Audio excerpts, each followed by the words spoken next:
Now, children, when Sebastian has reminded Antonio of Antonio's previous act of supplanting his own brother, usurping power from Prospero using foul means, Antonio very proudly says that yes, he did, and now the garments suited him much better than they previously did. So he doesn't seem to be having any guilt, any regret about what he did. So Sebastian questions him. He says, but for your conscience. Now he says, but then what about your conscience? Does your conscience not prick you? For having, usurped power from your own brother? Does he not suffer from pangs of conscience? Antonio matter-of-factly says, sir, where lies that? If it were a kibe, it would put me to slippers.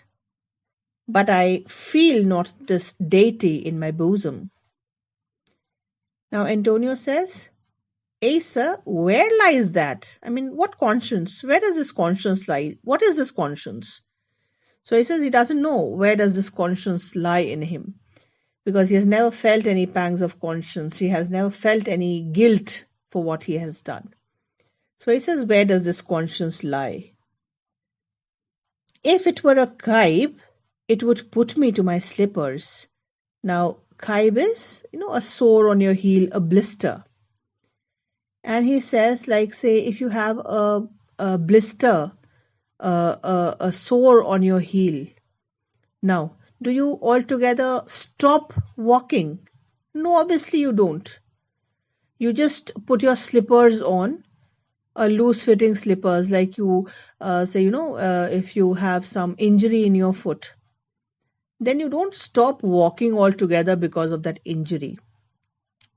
What you do is, instead of wearing tight-fitting shoes, you come down to slippers, which are more comfortable, which will not aggrieve that injury, which will not rub against that wound, but you don't altogether stop walking.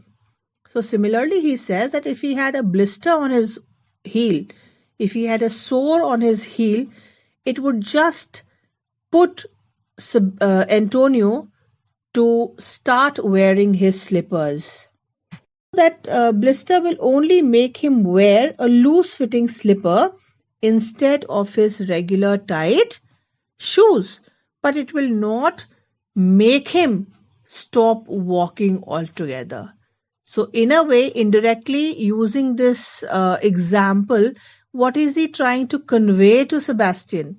He is trying to say that if there is a hurdle that comes in the way of your objective, if there is some hurdle that comes in your way, you don't stop your journey because of that hurdle. If that hurdle comes in your way, it doesn't mean that you stop progressing towards your aim. You continue towards your aim, but you take precautions to overcome that hurdle. If you get a hurdle in the way of your aim, it will not stop you from achieving that aim. It will only make you take up some way, some precaution where you can get over that hurdle and yet successfully accomplish your aim.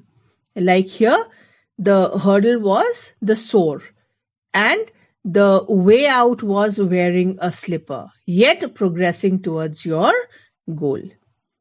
And how determined Antonio is to accomplish his aim, how he would not let anything come in the way of him and his ambition. He very clearly says, 20 conscience that stand betwixt me and Milan, candid be they and melt ere they molest. So he says, what is one conscience acting as a hurdle? Even if there were 20 conscience that stood between him and successful accomplishment of the crown of Milan. All right? What is Antonio talking about? One hurdle one conscience coming as a hurdle between him and the title of Milan. He says even if there were 20 consciences that came as a hurdle between him and his aim of becoming the Duke of Milan, they would have to be candied. That is, they would have to soften, they would have to melt away. He would not allow them to act as a barrier between him and his aim. So he would wish that they would soften and melt before they would interfere with his purpose. So all those obstacles would be candied away, softened, melted before they can means before they can molest. Molest means before they can interfere with his purpose, with his aim. Here lies your brother, no better than the earth he lies upon. Now he says, and right in front of Sebastian was his own brother, who at the moment was no better than the lifeless earth on which he slept. If he were that which now he is. Now, if he were means if he was what he now looks like. Now, what does he look like? While he is lying motionless on the ground, he is looking like that lifeless earth itself.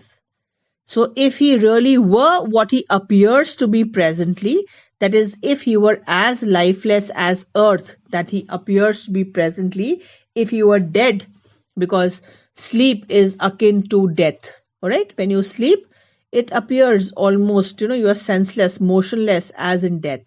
So he says if he was really what he appears to be in now, he appears to be in motionless death.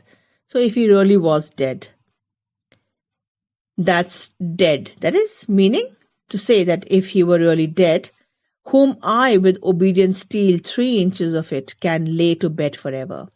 Now he says that if he follows his will and his obedient steel means the steel, his sword, his dagger, it is obedient to the wish of Antonio. Whatever Antonio wants his dagger to do, the dagger obediently follows his wish.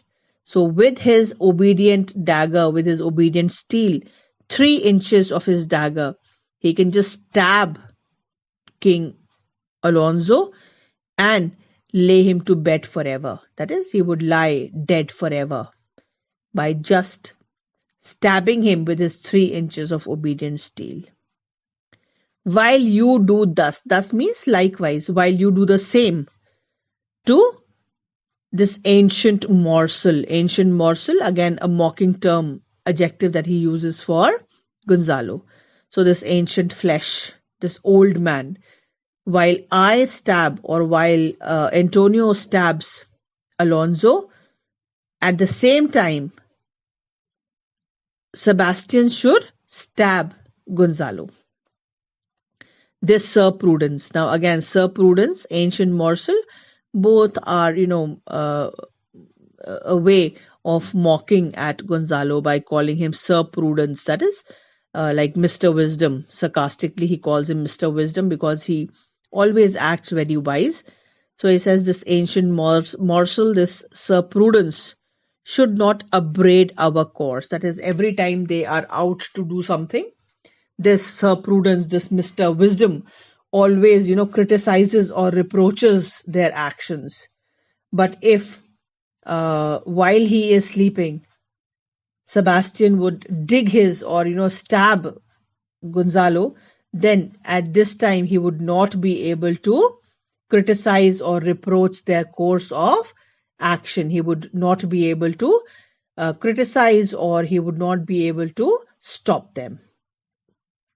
For all the rest, they'll take suggestion as a cat laps milk. They'll tell the clock to any business that we say befits the hour. So here Antonio is trying to, make Sebastian understand that it will not be very difficult for them to come to power. Why? Because there are only 2 people who lie between them and Naples, the crown of Naples. Who are those 2 people? Only Alonso and Gonzalo. If they are taken care of, there would be no further hurdle that would come in their way.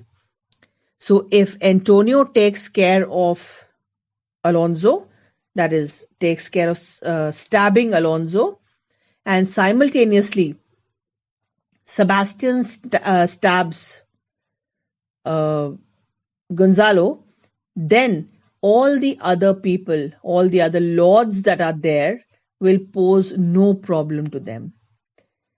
They'll take suggestion as cat laps milk, that they will readily uh, follow the instructions of Antonio and Sebastian as readily as the cat laps milk. Now, you don't need any uh, coaxing to make a cat lap up milk. It does it so naturally, so quickly. You just place the milk in front of the it will just lap it up. So he says all the other lords will take instructions from Sebastian and Alonso as readily as the cat laps up milk. Nobody will dare to question them. Nobody will dare go against them. And they will be so ready to please Alonso, they'll be so ready to please Sebastian and Antonio that they will say any time is appropriate, whichever Sebastian and Antonio say will suit them. So they will even adjust their clocks to whatever time is found suitable by Antonio and Sebastian. That is, they will all sing to the tune of Antonio and Sebastian. There will be no problem arising from the side of the other lords once they are able to take care of Alonso and Gonzalo. So Antonio will stab Alonso, and simultaneously Sebastian should stab Gonzalo.